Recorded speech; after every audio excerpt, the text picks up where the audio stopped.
if we believe in like the power of values and the power of these main things, and the idea of keeping the main things, which means I'm not going to allow today's problems deter me from like my calling and who God's wired me to be and who he's called me to be.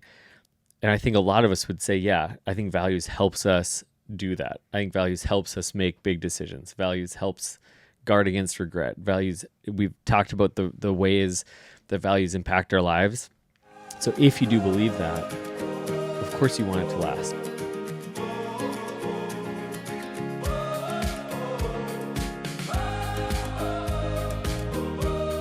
Hey everybody, welcome to the Everyday Adventure Podcast, where we talk about how to live your ordinary life to the fullest and make room for what really matters. I'm Steven, and I'm joined by Megan. How's it going, Megan? I'm good. How are you? Great. Great to have you. Great to have you listening this week. If you are new to the podcast, we are so glad that you're here. And also, if you're new, we've been talking about core values. But yesterday, we had a big event, and something we always do is our celebration anticipation. So let's just dive into the celebration. What are we celebrating, Megan? We're celebrating our second workshop. Yes. It was so fun. We had 27 people Yeah, there. it was like 29. It was like very close to that 30 mark. But it was so much fun. We had the main things workshop, and we talked about discovering core values, defining them, and then designing life around them. And I was just so incredibly grateful for everybody that came and was willing to kind of jump into that. I know what I realized last night, just like looking at people as they were going through it, is some people don't take time to reflect, or like that's just not a part of their everyday rhythm or a weekly rhythm. And so to say, you know, it's not all this for 2 hours, but a 2-hour event where a lot of it is writing, a lot of it's thinking, that's a stretch for people. So I'm just like so grateful that people are willing to do it. But hearing what they were saying leaving was just super exciting for me. Yeah, it was awesome. I'm excited to keep building on it and hear from all those people that went through it, because it was a lot of people were like, oh, I need to like take more time. Like the 2 hours wasn't long enough for them. And so they're going to review it this weekend or later this week. And so I'm excited to hear about it. Yeah. I mean, again, it even when designing the event, it's like we knew that going into it, of just like, this is something that you develop over time. But hopefully they have kind of the starting point. And we had our workbooks, which have like tons of resources in them. And so I'm excited. But again, it was so much fun just to have that space. And again, the things that we talk about on the podcast or the things that we are doing, we really believe in it. We are not just doing stuff that it's like, it's fine. Like we really think that this stuff matters. And so yeah, I'm just celebrating the event. It was so much fun. The people I got to meet, several people I hadn't met. We had probably 5 or 6 return from our first event. So that was kind of fun to have them kind of continue to grow in intentionality and all the things. So celebrating the main things workshop. I'm excited for the next one. We don't have dates, but we've got a couple things coming around the corner when it comes to kind of slowing down again for the fall, and then also kind of looking back at our journey and our story. So that's just a little plug. Exciting. What are you anticipating? Like, what's something you're looking forward to right now, Megan? I'm anticipating, I'm going and doing a pottery class with one of my friends soon. Wow. So yeah. That's awesome. Yeah. So I'm anticipating that. It's next week, but I'm like, that's just What are you fun. making? Do you know like what your... I think you get to pick between 2 different things, like a bowl or a cup, maybe? Yeah. Or a vase, maybe? I don't know. But similar vibe, but Have you done pottery before? In 9th grade art class, I did pottery for a couple months, but that's it. But I loved it. I thought it was so fun. And then that was one thing on my summer bucket list, was to do a pottery class. So Nice. So you're crossing one off. I'm crossing it off. I also, this is maybe a lesser known fact about me, is that I really enjoy art. I feel like I was surrounded by a lot of people, maybe I'm just projecting on them, but like art wasn't cool. And so I just really didn't like pay attention to it, but I always enjoyed it when I was there. And so I have fond memories of, you know, ceramics or I think it's a kiln is where you fire it up. And so I'm excited. That's cool. Yeah. Are you anticipating anything? I am. We are kind of coming towards the end of summer, and the summer bucket list. I believe we were at 8 of 21 things, and we're like, okay, now we're almost coming up on. That's how many days of summer are left, but we have several of them on the schedule, which makes us feel a little bit like, okay, we're gonna do these things. But one of them is that we are going on a small trip, and part of that will be staying at a hotel. And so we're doing a big trip at the end of the summer, literally the last weekend. But this weekend, I'm officiating a wedding, which is part of what I'm anticipating. Really close friends. Super excited for them. It's a smaller wedding on the lake. It's just gonna be a really fun environment. But Friday night we get to stay at a hotel, and that was one of the biggest things. The kids were like, "We need to stay at a hotel this summer." So almost choked to death just there. Bummer. If you're watching, I just took a breath and almost died. But yeah, just anticipating that, because I think what it is it's more than, for us, it's kind of inconvenient because it's not our bed, it's all the things, but our kids have just really gravitated towards that. Like, we're all together and it's like a slumber party, and we stay up late and we watch movies and all the fun things that come with that. There will probably be a pool and just good times. Yeah. When you're a kid, hotels are the best. They're the best. Yeah. Yeah. So fun. that's what we're anticipating. But I've been anticipating. See what I did there? Yeah. I've been anticipating this conversation. We're kind of bringing kind of our topic of core values to an end today, and kind of wrapping up this conversation. We've obviously talked about discovering our core values or finding our main things. What did we talk about last week?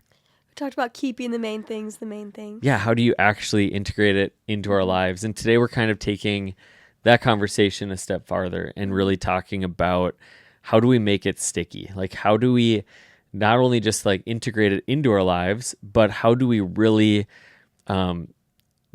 keep these in front of us so that the people that were at our workshop last night, they experienced it. When I asked people who's done values in the past, over half the hands went up. When I asked like, who knows your values, one person was like hesitating, but I think I do. I know 3 of them. And I think that's what we do all the time with these types of activities.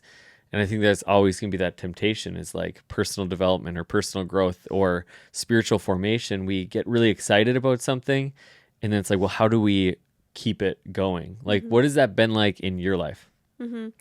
Yeah. Well, Whether it's on this or just any kind of topic like that. Yeah. I think that I was like super good at consuming a lot of things, but not activating pretty much any of it. I would read books and I thought they were so good and like the lessons that they're learning, but I couldn't tell you what that book taught me, or Right. how that impacted me. And then with the values, I probably made my values like 3 years ago, and I'd say the last year I had them memorized, and that was but I think it was just one of those things I just forgot. I tucked it away, I did it once and then wouldn't come back to it. But now I have rhythms that I have. So I write all my values in the beginning of my journal so that they're right there. Yep. I know them. They were screensaver for a while, just to like have them every time you grab your phone, I'm reading them again. And so tried to find ways to remember them.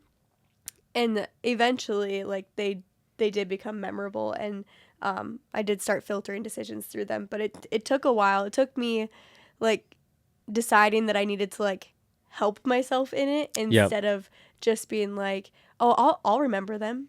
And just like, I don't know, kind of having like that pride side of it of like, no, I can do it. I can remember them. But kind of actually helping myself along the way instead. Yeah, I think that's core values. That's really anything that we want to grow in. Like, there's always going to be this burst of desire or, information, inspiration that we go, okay, I want to work out, or I want to, read books. I want to grow in my marriage. And then we just hit this wall. And so I know that's why we're so passionate about, you are here and your true north of where you're going. And then the rhythms and routes, and what are the roadblocks to anticipate, and the risks if you ignore those roadblocks. And we really dive into all of that with Journeyway, because the number one place people get stuck is that middle. And Mm-hmm. so when it comes to you are here and it comes to True North, one of the biggest things that I've realized is that if I want to see this last, I need to be intentional about that and like actually creating the space for that to not just drift. Like, so if you are setting core values, the biggest thing most of us do is we like check it off like a checkbox. Like, I have core values now. Yay.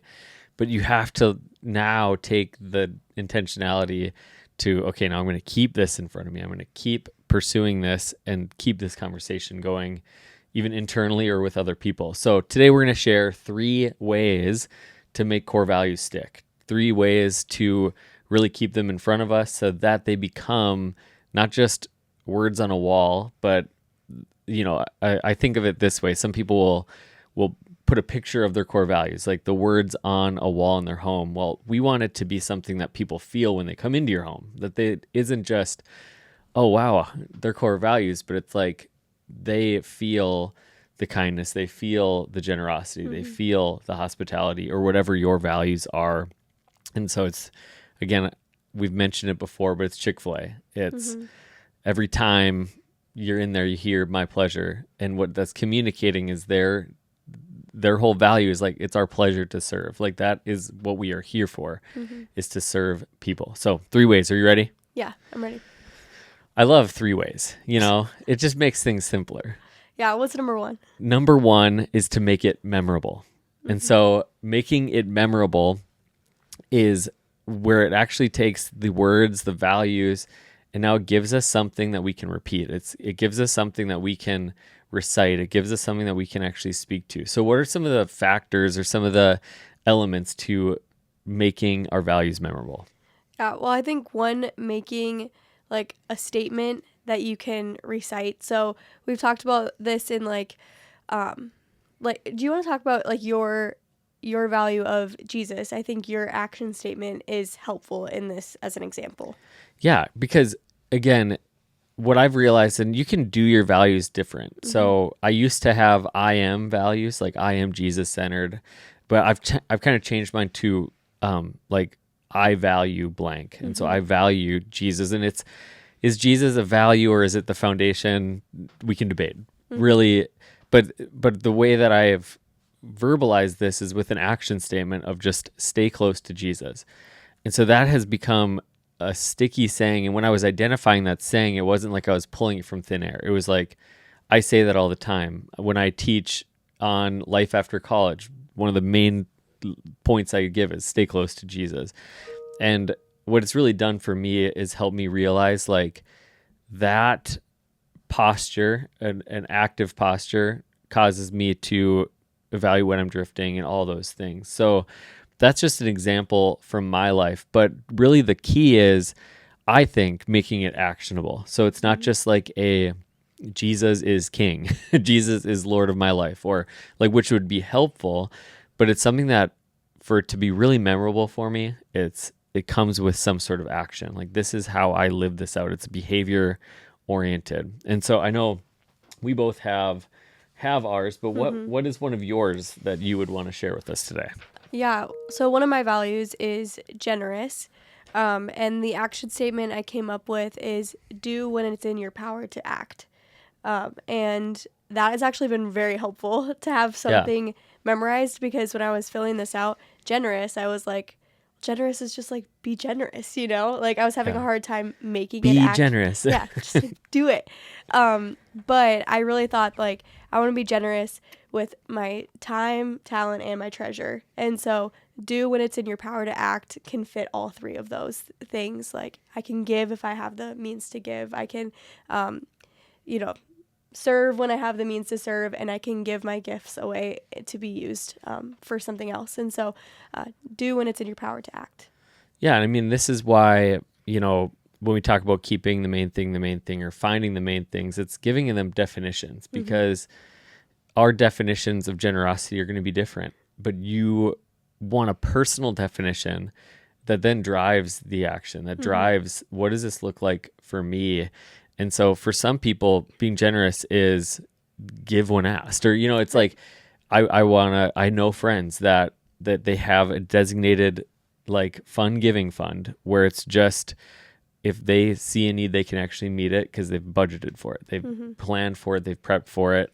And so their value, I know this couple's value would be generosity, even if they've never identified that or written it down. Well, their statement, their action statement might be different, but I think it's kind of searching within and pulling out what actually helps me motivate in this area of my life. I know for a couple more of mine, like family is another core value. And for me, I'll just read just kind of like the definition and then I'll share the action statement. But for me, family is my greatest gift and highest calling. I intentionally build a home marked by love, joy, laughter, and presence, where ordinary days become lasting memories. I want to build the kind of family our kids will move mountains to come home to, and where people know, and where the people who know me best respect me most. So to me, when I think of what does it actually mean to value family, is that, some people value family in the sense of, like a time of extended family or whatever the case is. But for me, it's the people that know me best, respect me most, the fact that our kids are someday going to grow up, they're going to get jobs, they're going to get married, they're going to have kids. Well, I just want them to like be so desirous of like the time that we get together to be where we are, that they will do what they need to do to be there for that. And I don't want them to feel obligated to. I want them to feel like, man, I'm going to move mountains so I can be home. And so that kind of drives what the action statement is, because the action statement for me is give my family my best. Give family my best, because if I want all of those things, if that's what valuing family looks like, I can't give them my leftovers on a Tuesday. Like I can't walk out of my office exhausted and sit on my phone at dinner and not show up for them, because that doesn't cultivate the home that they want to come home to. It doesn't create that respect of like, again, being in a public place sometimes, whether it's the podcast or when I was a pastor or any of those roles that I have in my life. Like it would be so easy for those people to have one view of me that's, oh, he's a great teacher or he's so present. And then my kids be like, my dad doesn't teach me. He's not present with me. So give family my best is kind of a driver to that. Give us one more from your life. Because I think sometimes the examples is what can really help us understand this isn't just, this isn't ChatGPT. Like, what words would go best for this? I'm going to fight for this. I'm going to wrestle with it internally of what is it that I am trying to communicate and how can I remind myself, so if I were to just sit in my car for 5 minutes or 30 seconds, I could go through Jesus, stay close to Jesus, family, give family my best, community, move toward people, and on and on. So what's another one for you though? Yeah. Okay. Another one is my value is stewardship. And so my definition was I've been entrusted with what I have and I do not own anything. And so that was just keeping a reminder in that way. And then my action statement is it all belongs to God. And that helps me. I feel like stewardship was a little bit tough to figure out, like, okay, how do I live this out more than it's like a good idea? Yeah.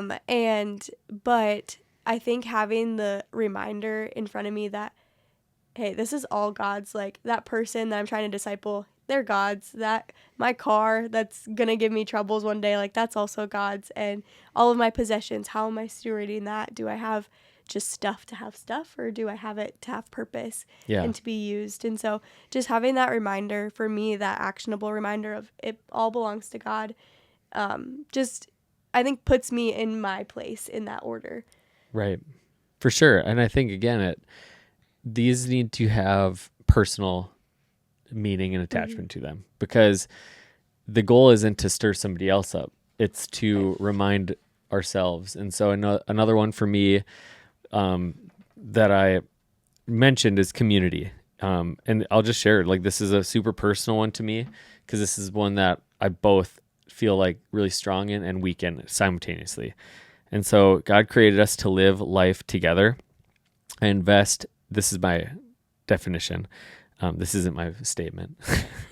I invest deeply in a few, make room for many, and always choose people over productivity or personal ambition. I want to faithfully love, serve, and point people to Jesus, remembering that ministry is always about people.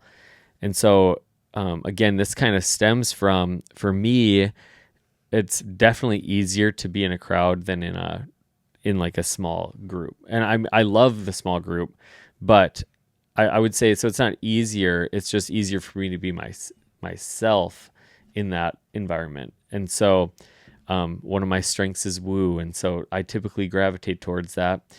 But when I get stressed, when I get busy, when I get tired, I typically subconsciously or unintentionally move away from people. So I will, in a crowd, I'm still there, but I'm not there. Or when I'm with the people that I'm closest to, I won't be as present, or I won't make time for friendship, like close friendship. I'll make the appearances.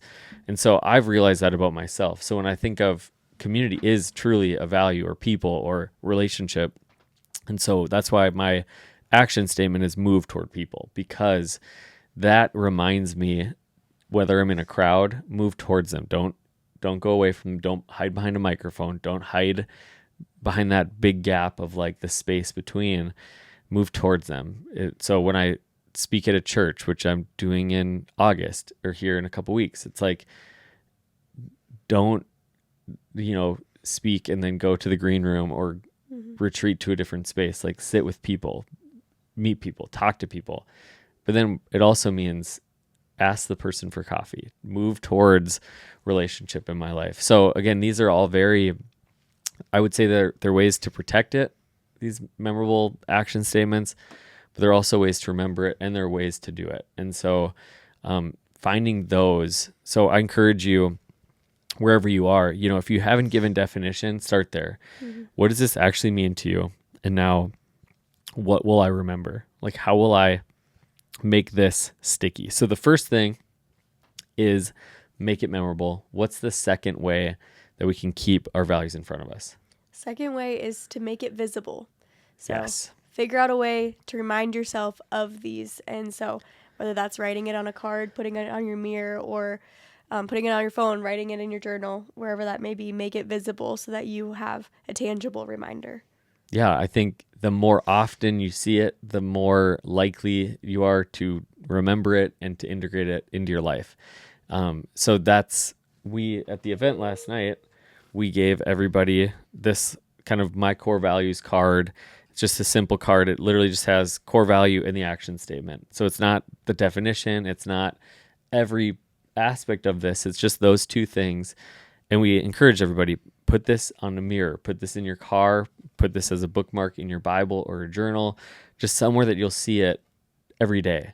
And it's just that reminder of, this is the values that God has called me to. This is how I remain, in that place where He desires me to be. And I think the more you see it, the more likely it is that they become part of that, like true rhythm of your life and who you are as a person. I know the first thing that I do, and you actually talked about this the other day, but when I get a new journal, I do some things on the first few pages. I kind of do like a life check-in. So I'll kind of, on the first page of a new journal, like, this is where I'm at. This is where I'm growing in. This is where I'm struggling in. And it kind of gives me like a built-in rhythm of, I have other ones at my year-end reflection or other points where I kind of check in on the dashboard of life and say, how am I doing? But it always gives me another built-in one. And this is one of the things that I'm able to do, is like write my values out. And so it's in that notebook, but also is like a reminder or kind of a check-in of like, how am I doing according to these values? Yeah. Well, I think that's good too, because like your action statements help you figure out if you're actually living that out. Because I think you can have like my value of being generous. Like I can have generosity and I could be reflecting on it, be like, okay, how am I doing being generous? that's very vague. Like Right. I don't really know. But if you have an action statement of like do whenever I have the power to act, like okay, am I actually acting when an opportunity arises? Am I giving away things and being generous? I think that helps me like brainstorm ideas of living it out instead Yeah, of just like, oh, I think I've been generous. I think I'm probably doing okay in that area. I think your action step helps you kind of like guardrails stay within for on sure. the path. So I think, yeah, it's just having the right things to remember. Because again, if sometimes what I do is I will overdo it. And so one of the other resources that we gave people at the workshop, and we're actually going to give it to you, is this kind of my core values compass. And so what we've been looking at, you know, is exactly what we're going to give to you. But this includes the definition. It includes rhythms that allow you to live this out. That's a lot. But again, this is something that I will have in my office, and it's something that I can refer to. So just finding ways, it doesn't have to be fancy. It could be a note card. It could be, again, written in that notebook. It could be a screensaver on your phone, but make it memorable and make it visible and figure out, if I can see this daily, I'm going to start to live it daily. I'm going to start to remember it. I'm going to start to integrate it into the everyday aspects of my life. What's the final way that we can make this stick? The last way is to make it last. And so this is getting time on your calendar of when you're going to revisit them, when you're going to celebrate your progress, when you're going to review and make sure, are these values still what I'm valuing or still what I want to continue to value? Yeah. So again, it's, if we want this to not just be an activity we do once, or words that we kind of wrestle through and then we just put it in a note on our phone that we don't look at ever again, that's fine. But really, I think every single one of us, if we desire to live, if we believe in like the power of values and the power of these main things, and the idea of keeping the main things, which means I'm not going to allow today's problems deter me from like my calling and who God's wired me to be and who he's called me to be. And I think a lot of us would say, yeah, I think values helps us do that. I think values helps us make big decisions. Values helps guard against regret. Values, we've talked about the ways that values impact our lives. So if you do believe that, of course you want it to last. And so, like you said, the best next thing is figure out the next time you're going to look at it. Figure out the next time you're going to see it. And one of the resources that we're going to make available to everybody who's listening to the podcast is just simply a decision filter. It's, for years and years, I've used my values as the number one filter for decisions. Well, a great way to make it last is by having a game plan of like, whether it's a big decision or this is something you can try with, whether it's, you know, maybe you've received a job offer, or maybe you have roommates that asked you to live with them and you're just not sure. Like, run it through the decision filter, and does this decision align with my values? And so it's by doing some of those things, but designating that time. So the first thing is, when's the next time? Like, what is kind of a rhythm or cadence for you to look at your values? Well, I think I for sure do it at my year-end reflections. And so it's about once a year, but I would like to be on a monthly rhythm because I do reflections every month, but I have never done my values as part of that reflection. And so I'd like to incorporate it there. Yeah, I think it's whatever it is, it's finding the time. And I think if you're not in a place where you do something monthly or quarterly, like, just put it on your calendar so that you get a reminder that you're supposed to do it. And then the other thing is attach it to something that's already happening. So she talked about monthly reflection or year-end reflection. These are things that both of us do. And so instead of creating a whole separate thing, whole separate rhythm, when we can actually take these helpful things and attach it to something that's already happening, that's where we can kind of get to start winning. So for me, I do this thing called the daily compass check. And it's something that I've tried to do for a while. Well, now it's just they sit by my computer, and the first thing that I do when I get to my computer in the morning is do that. So I used to try to do it with my quiet time, and I would try to think through what's the big priorities for the day, and what am I celebrating today, and what am I looking forward to today. And it's just my way of keeping those things in the forefront. Well, I would just miss it. I would maybe have an interrupted quiet time, or I would, forget the questions. Well, now that I just have a stack of them beside my desk, and I'm able to look at them, I'm able to take that, it just wires it into my day. So I think figuring out that way, if you already do year-end reflection, or if you already do a budget, like anything that feels reflective, or it's that kind of energy, where it's like, I'm going to think, I'm going to pause, throw it in there. It could be 5 minutes, and it could just be simply reviewing them and asking yourself, like, how am I doing according to these? And what can I do to continue to live in them? Mm-hmm. Yeah, that's good.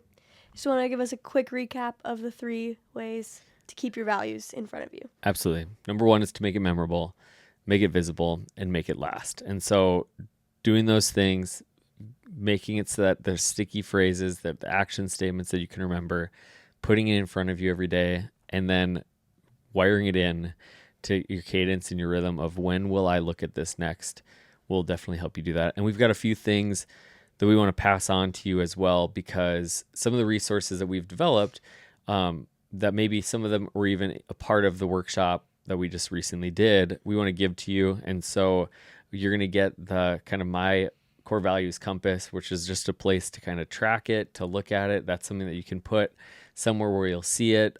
You'll also get kind of the discover your core values activity that we run, or that we run people through, and we have people do this as a way to kind of unearth them, identify them in your life. And the core values, the decision filter. So a few of those things are all in the show notes. You can check those out, but also you can go to stevenglosser.com/main things. And so that's a way for you to kind of take a peek at those, to download those. They're all free and available to you. So make sure you get your hands on those. What's next on the podcast? Next up, we have an author coming in. We have his book right here. Doug Weckerman wrote a book, What Does God Have Planned for Me Next? Yes. And I know that when we have an author, sometimes it's like, well, are we just plugging a book? We've moved away from that. Like, we want every guest that's on the podcast to be somebody that we want to speak into your life, that we believe is a part of kind of what we're building. And when he talks about God's plans in our lives, one, it hits for all of us, but we actually take some time in the episode and we talk about our core values and how our core values can help guide the big decisions that we make in our life. And so there's so much overlap in just what we talk about, what Doug talks about, and Doug was just fantastic to get to know. And so you're going to love Doug. So make sure you jump on for that episode next week. So if you don't already, subscribe so you don't miss anything that's coming out on the podcast. And 2 other little things that we want to share. One is the book that's right behind Megan is my book. And so if you've not yet gotten Everyday Adventure, make sure you grab it. It's on Amazon, or you can go to stevenglosser.com/book. And finally, I have a newsletter that I send out every Tuesday. It's called the Tuesletter. And we just made some tweaks to it, and I'm really enjoying it. Talk about the Tuesletter quick. The Tuesletter comes out on Tuesdays. Classic, yeah. But it's really just kind of an inside look into what Steven's learning, maybe what we're talking about in the podcast. And there's also, I love what you've revamped with it, which is just like giving you like some handlebars of what are you taking away, what's something that you can learn from what you're learning. And so it's been a great resource, and so subscribe.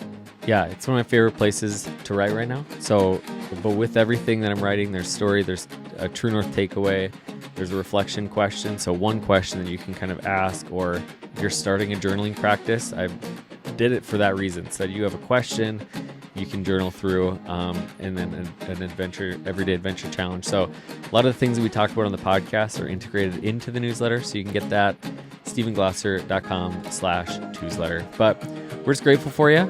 We can't wait to see you next time on the Everyday Adventure podcast.